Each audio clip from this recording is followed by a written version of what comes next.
রাত বাড়ছে রাতের নিয়মে, আর দিন চলছে দিনের নিয়মে। শহরের মানুষগুলো নিজেদের জীবন নিয়ে ব্যস্ত। আর ঠিক সেই সময় 1000 মাইল দূরে 8848 মিটার উঁচুতে হাড় কাঁপানো ঠান্ডায় দাঁড়িয়ে আছেন কয়েকজন বাংলাদেশি। শুনতে খুব অবাক লাগছে, তাই না? তারা কিন্তু আমাদের মতোই মানুষ। কেউ শিক্ষক ছিলেন, কেউ ছিলেন গবেষক, কেউ বা আবার প্যারাসিটামলের বিজ্ঞাপন দেখিয়ে দোকান খুঁজতেন। তাদের মধ্যে একজন ছিলেন সিলেটের ছেলে। তিনি তার মাকে একবার বলেছিলেন, মা, আমি একদিন এভারেস্টে চড়ব। মা তাকে হেসে বলেছিলেন, তুই আগে ধানমন্ডি মাঠ দৌড়ে শেষ কর। এরপর একদিন কিন্তু সত্যিই শুরু হলো তার অসম্ভব পথ চলা।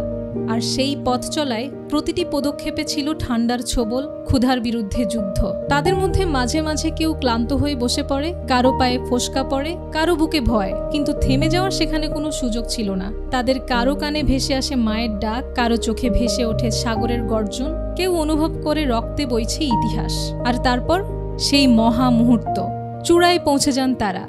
বুকের ভেতর তাদের প্রত্যেকের অদম্য সাহস, যেন কেউ তাদেরকে বলছে, বাংলাদেশ, তুমি পেরেছ। এই মানুষগুলো মূলত কারা? মুসা ইব্রাহিম দেশের প্রথম এভারেস্ট জয়ী। অক্সিজেনের ঘাটতি ছিল তার জন্য বড় বাধা, তারপরেও তিনি দমে যাননি। 2010 সালে তিনি এভারেস্ট জয় করেছেন। তারপর আসে এম.এ. মুহিত। পরিশ্রম ও অধ্যবসায়ের এক জীবন্ত উদাহরণ ছিলেন তিনি। তার পর্বত আরোহণের বছর 2011 সাল। এদিকে আরেকজন আছে নিশাত মজুমদার। তিনি বাংলাদেশের প্রথম নারী এভারেস্ট জয়ী, যার এই জয় ঘটেছে 2012 সালে।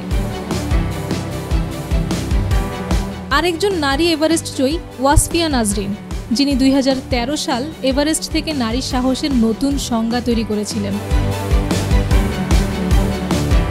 একজন চিকিৎসক ডাক্তার বাবর আলী, তিনি হয়েছেন পাহাড়ের অভিযাত্রী।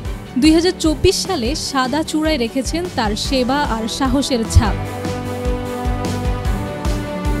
এরপর সর্বশেষ আসে ইকরামুল হাসান শাকিল, যে 2025 সালে কক্সবাজার থেকে 1400 কিলোমিটার পথ পেরিয়ে ছুঁয়েছেন এভারেস্টের শিখর।